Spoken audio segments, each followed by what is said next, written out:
Hello, beautiful souls, and welcome to the Woo Curious podcast. Your map to the mystical, your key to the sacred, and your guide back home to yourself.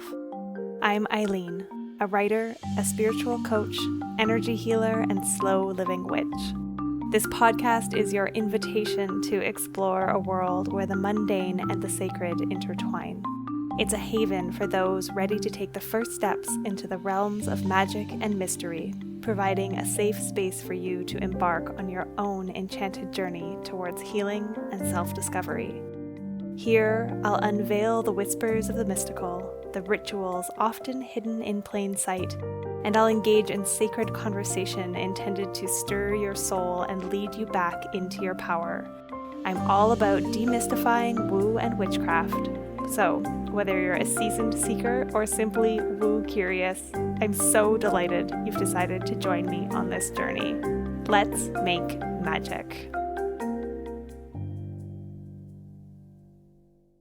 Hello, Woo Crew, and welcome back to another episode of the Woo Curious podcast. I am your host, Eileen, and I'm here today with a solo episode for you, all about Lúnasa. The festival, the celebration, the next turn of the wheel in the wheel of the year.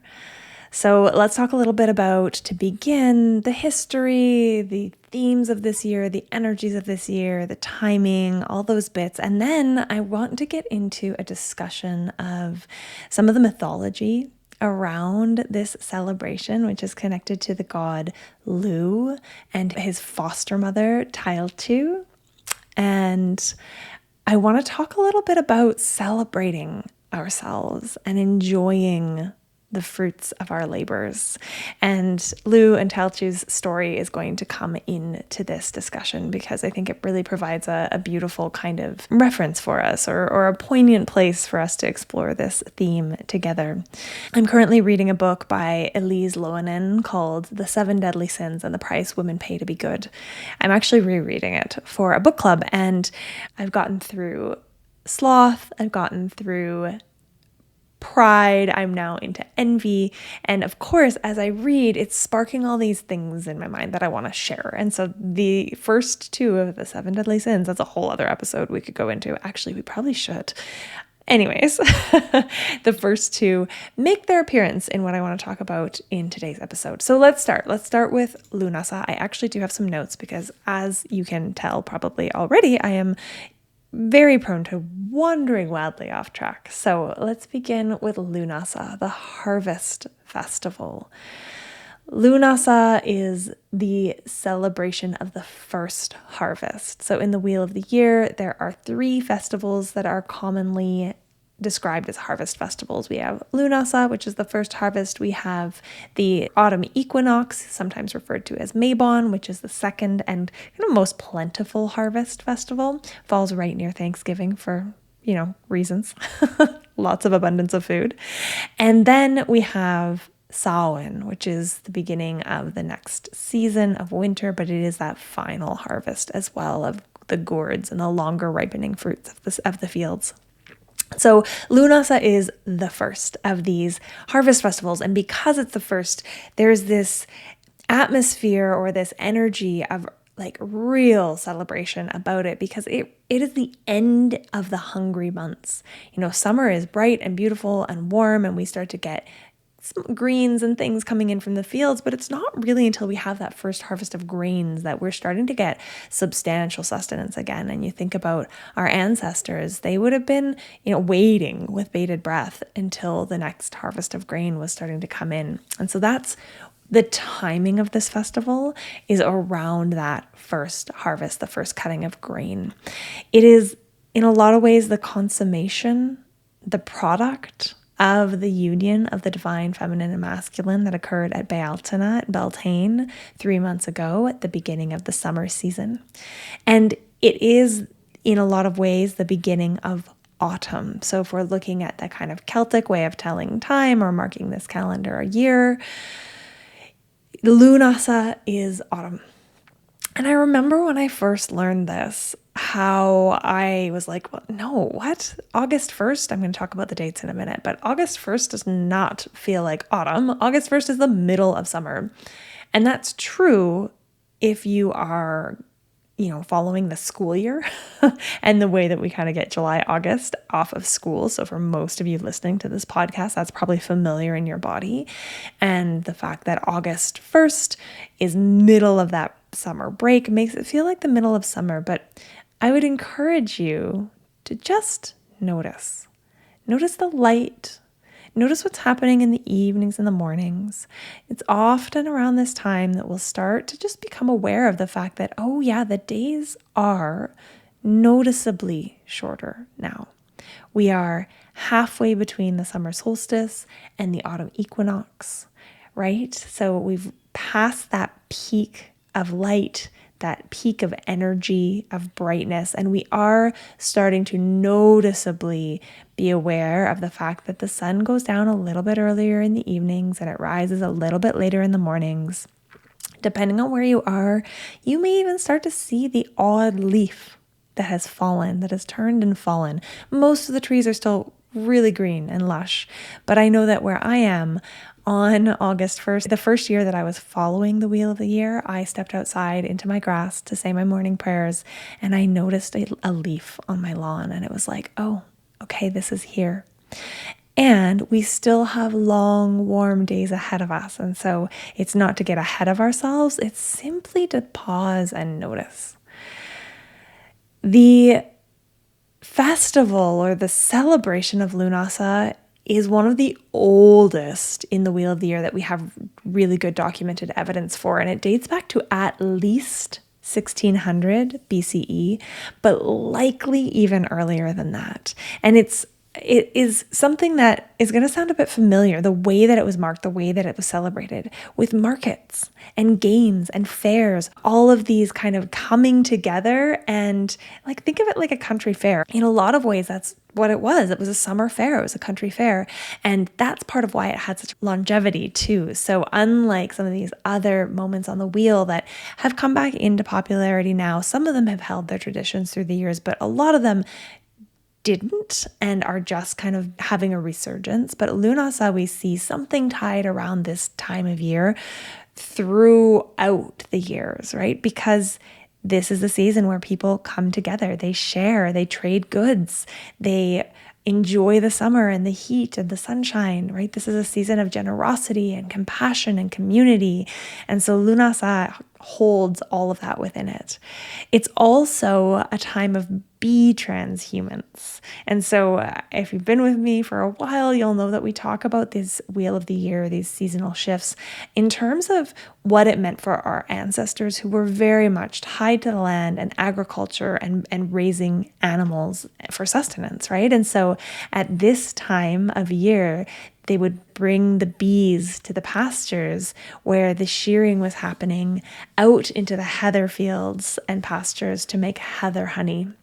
And so the bee is a symbol of Lúnasa and all the abundance and sweetness that represents as well. Its timing is much like Imbolc, Bealtaine, and Samhain. And this is something that I wasn't so aware of until just this year. And I started talking about it at Imbolc when I realized that yes, February 1st is a great day to celebrate Imbolc. It makes sense. It works in our modern calendar, but it is tied to a date in our modern calendar, right? Which is not that old. And so Lúnasa, again, is similar. The solar festivals, so the solstices, the equinox, those are tied to specific dates in the turning of the earth and its relation to the sun, right? So the day of the solstice, the day of the equinox, it shifts a bit every year, a few days this way and that way. And that's because it's tied to that solar point. Whereas the cross-quarter festivals or fire festivals, which are these other four, the beginnings of the Celtic seasons, Imbolc, Bealtaine, Lúnasa, Samhain, they are not tied so much to the sun. There's different ways that we can situate if we want to look at an exact date that this moment or this turn may have fallen. And so August 1st would be the current modern calendar. And if that's what works for you, because you can plan it and you know it's the same every year and it feels good, awesome. There's no reason not to celebrate Lúnasa on August 1st, or if you want to do it like the Celts as the sun goes down on the 31st. But, and also, we could look at that exact solar midway point between summer solstice and autumn equinox. And so that also happens to be 15 degrees of Leo, so halfway through the Leo season. And this year, that would be August 7th. And so if you're looking to align your practices to the solar points, the revolutions of the earth around the sun and those exact moments, the halfway point between the equinox and the solstice would be a beautiful place to land this moment of Lúnasa. And then the other way that you might choose to celebrate, or time that you might choose to celebrate this turn, this season, this moment of Lúnasa, is following along what we have pretty good evidence to show may have been, if our ancestors were following a calendar, it very well may have been the Coligny calendar. That's a French word. And this calendar is a lunar calendar.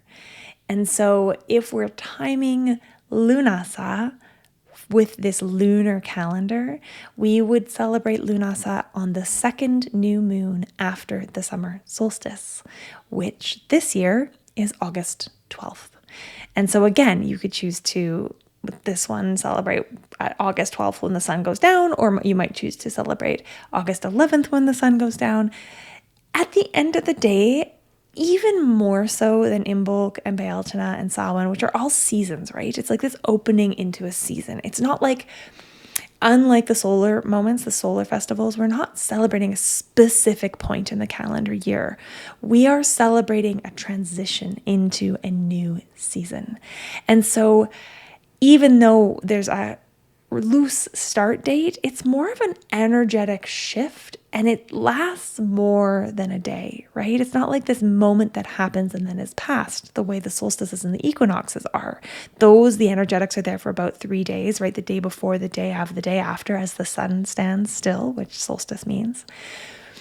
With Lúnasa and the other cross-quarter days, it is more this sense of, okay, it's an opening into a season and a watching it unfurl. And Lúnasa especially, it's this time of harvest, of abundance, of gathering, of games, of fairs, of markets, of travel to visit others, right? It's safer to travel in the summer because the weather is less inclement.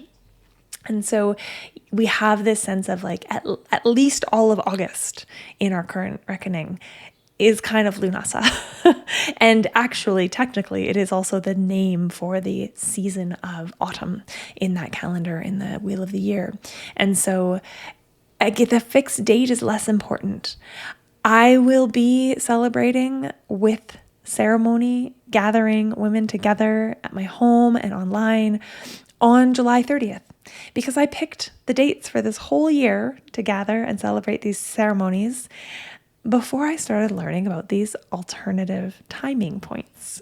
And that's okay. For me, it feels really good. It feels good to gather as we're on the cusp of shifting towards this season, to mark the moment, to reflect back, to look at how far we've come since Imbolc, since Bealtaine. What has shifted? What has changed? What is blooming? What fruits are we harvesting? And it's a little bit on the early side compared to what might have actually been when our ancestors were starting to mark this moment. And that's okay. And you're invited, obviously.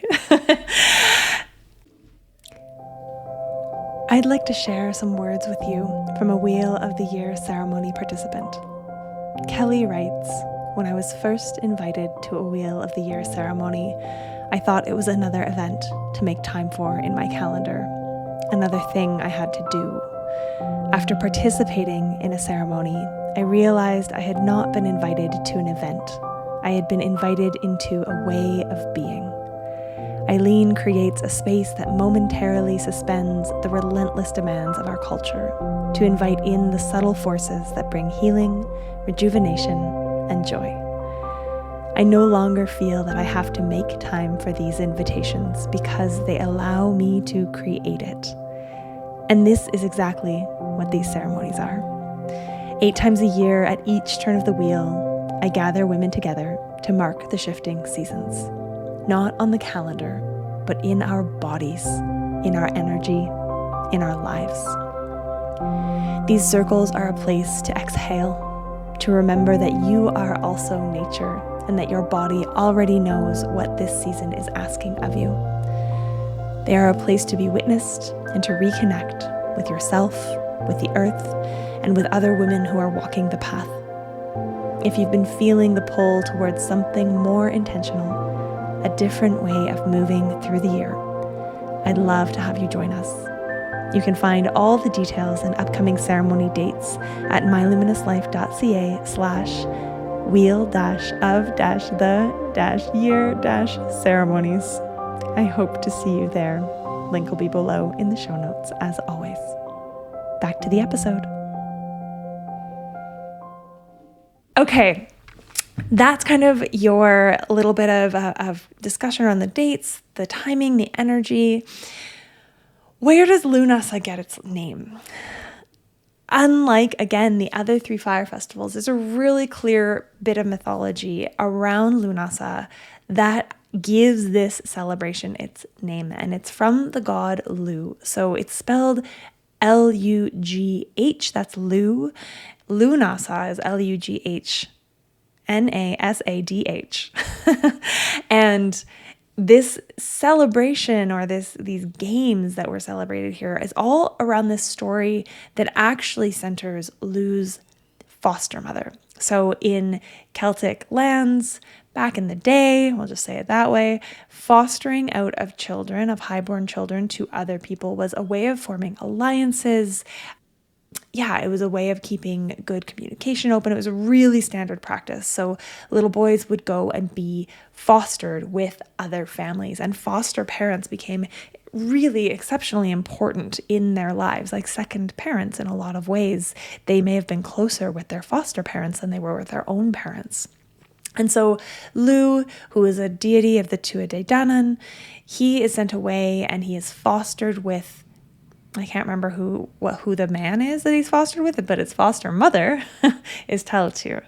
And so the story goes that this is when Ireland was covered in forests, which is legitimately a thing that once was true. And the people wanted to be able to farm the fields. They wanted to grow food. They wanted to be able to do agriculture. And the story is that Tailtiu plowed the fields of Ireland. She cut down the forests and she plowed the fields of Ireland. She made it so that Ireland could be a fertile, agriculturally fruitful land. And it was a huge, huge undertaking. And in the undertaking, she pushed herself so hard that she died. And Lugh, devastated by the loss of his mother and honored by her great sacrifice for Ireland, set up the games of Lúnasa. And so I'm going to turn us now, we're going to return to Tailtiu's story, to Lugh and his foster mother and what this kind of represents. But I'm going to turn now towards the topic of celebrating our achievements, allowing ourselves to bask in the fruits of our labor, to enjoy them, to taste them. Because something that this season asks of us, yes, there is work to be done. And there is also this invitation to really celebrate and indulge in the sweetness of it. And in our current world, we are always rushing towards the next goal, towards the next achievement, right? We're constantly setting our sights on things in the future that we want to do or achieve or acquire or be. And that's great. It's important to have goals in this life. But so often we are rushing towards, pushing towards, striving towards the next goal. And we're so busy doing that we don't actually live life in the moments that make up the path to that goal.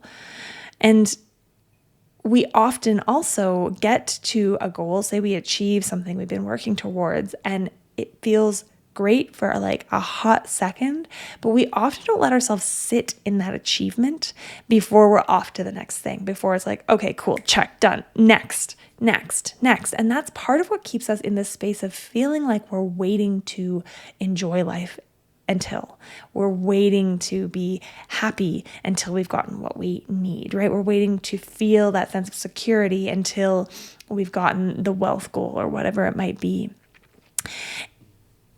And there's a few reasons for this rushing and lack of celebrating ourselves. I think part of it is, we're going to come back around to the book that I'm reading, part of it is that pride is seen as a sin, right? And especially for women, to boast or to celebrate yourself for something could be seen as prideful. To even just claim ownership of something that you have done, that you're proud of, can be seen as prideful and therefore a reason to take you down a notch.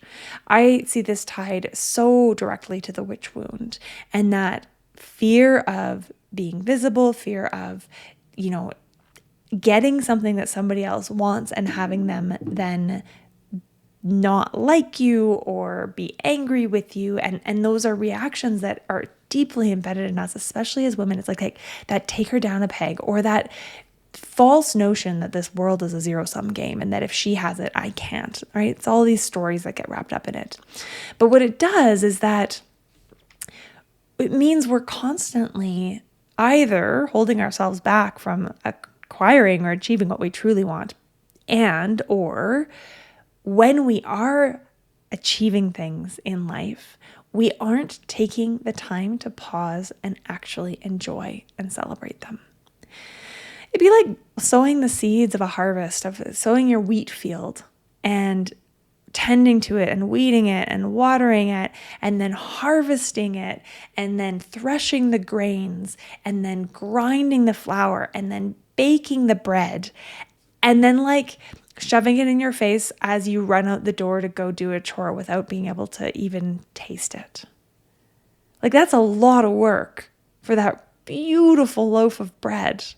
And then to like cram it in your face as like, I just got to get this down while I run to the next thing. That is disrespectful of yourself and of the process and of all the beings that went into allowing you to make this beautiful loaf of bread, right? Like, that's what we're doing in our own lives so often. And not only that, but yes, okay, let's celebrate the loaf of bread. But then also, can we celebrate that we tended to a crop that grew? Can we celebrate that we were able to harvest that crop? Can we celebrate that we were able to process the grains? Can we celebrate that we were able to grind the flour? Can we celebrate that the dough rose properly? Which, if you're a bread baker, you'll know often isn't the case. Right? There's all these little moments on whatever journey it is. And again, the bread is a metaphor right now because Lughnasadh is so much about grains. And you might have actually heard the term Lammas or Lammas bread. And that's the Christianization of this celebration. But this practice at Lúnasa, what I'm inviting us to do and to use this energy for is to take this moment to actually pause, to look back. If you join me in ceremonies, grab your journal and check back in with what we talked about at Imbolc and Bealtaine. Look at the prompts. Look at what you wrote. Look at what you were shedding. Look at what you were calling in. Look how far you've come. And if you didn't join me for those ceremonies, join me for the next one. And also, think about, maybe even you pull up your calendar and you just go back through the last 3 or 6 months and look at all of the things you've accomplished. And they don't have to be big, huge goals and achievements, right? The number of times that you've, hosted people for a meal or worked out or cleaned your house. Like, these are all achievements, accomplishments, things that we can be proud of doing. So I'm inviting you to practice with this season a slowing down. And maybe you harness the sense of the light shifting, right? The wheel, again, is tipping towards darkness. There's real seasonal work to do. Again, harvest is not a slacker kind of time. We are getting ready to rest. So there's stuff to be done. And especially as we approach September, that pace might feel even a bit more frenetic. Often September is a very kind of busy month, back to school, back to routines. There's some good energy astrologically supporting that. But it's also this sense, if we look at the idea of living in the seasons and the cycles, the external seasons of the world, and then those internal seasons of our bodies, that autumn season is a season of preparation. It's a season that's great for detail-oriented work, for getting shit done, for tying up loose ends, for preparing. And when we think about harvest, we're preparing the food and preserving the food that kind of reaches a height of preservation around autumn equinox in order to be able to rest in the winter, to go inward, to slow down. And there is a temptation sometimes with this energy to push through and rush to the next achievement and try to collect them almost as tokens on your, token card. Bear with me. So there's a deeper pattern running here, right? Celebrating our achievements, pausing to celebrate our achievements could be seen as prideful. There is also the fear that if we stop and celebrate, we may not start again. And that might be because, we've achieved it. We don't need to go any further, which is just not true. That's not how our brains work. And then there's also that if I slow down, will I have the energy to start up again? And that's that deeper issue of not feeling like we're able or allowed to rest until all the work is done. And that's tied to the sin of sloth, right? I mean, it's so many layers, and that's a really beautiful lens to see it through. This is something we talk about so frequently here, and I talk about all the time, is rest and our right to it and why it's so hard. But there is this sense in this season of Lughnasadh, it's a really beautiful invitation to say, okay, there's work to be done, but can we work and can we rest? I love August afternoons for being languid, right? There's this feeling of, especially because it can be quite hot, right? If there's things to do, get up early, get the things done before the heat of the day. And then it's almost like this permission slip to lounge, to rest in the shade and have a nap and then go back into the work if it needs doing in the evening, right? To shift our rhythms and our patterns to mirror this energy. Tailtiu's sacrifice, her working herself to clear the plains, to allow for our ancestors to plant and harvest, dying from the effort, and the games that Lugh created in her honor. I want us to sit with this thought of what does it mean in our own lives to honor a sacrifice like that? I don't think that honoring Tailtiu at this time of year should be done by working ourselves into exhaustion. She worked herself to death so that we don't need to. Right? To honor her, I think that we should be enjoying, to honor our ancestors as well. Those who worked so hard to bring in the harvest so that they might survive another winter. Can we taste the fruit of their labors? Can we allow ourselves to taste the fruit of our labors? Can we let the labor actually have been worth it by receiving the reward? And I'm kind of coming back into our own personal lives again, right? I really encourage you to look back. Take some time this week. Sit. Maybe grab your journal if you have one to flip back through. If you don't keep a journal, your day timer, your Google Calendar, whatever it is you use to track what you do. And just sit in reflection of all that you have accomplished, all that has transpired in the last 6 months. 6 months is a really beautiful amount of time because we're looking back to that point of the year where the energy was kind of opposite to what it is now, right? If we think about the solstices, one of them's in the full light, one of them's in the full dark. This moment of Lúnasa is the harvest, the first harvest of the grains, and Imbolc is the first planting of the seeds. And I want you to celebrate. I want you to celebrate even the little things. I put up a reel the other day of me doing a happy dance after tasting some bruschetta that I made that was really fucking good. And I did the happy dance quite spontaneously in my kitchen. And then I was like, oh, I should probably film that again for content because this is what we do. We document. And it was this moment of like, oh, that was super fun. It felt great to move my body. It felt great to celebrate. And it was so mundane, so little. This potent, poignant, little magical moment in the midst of making dinner.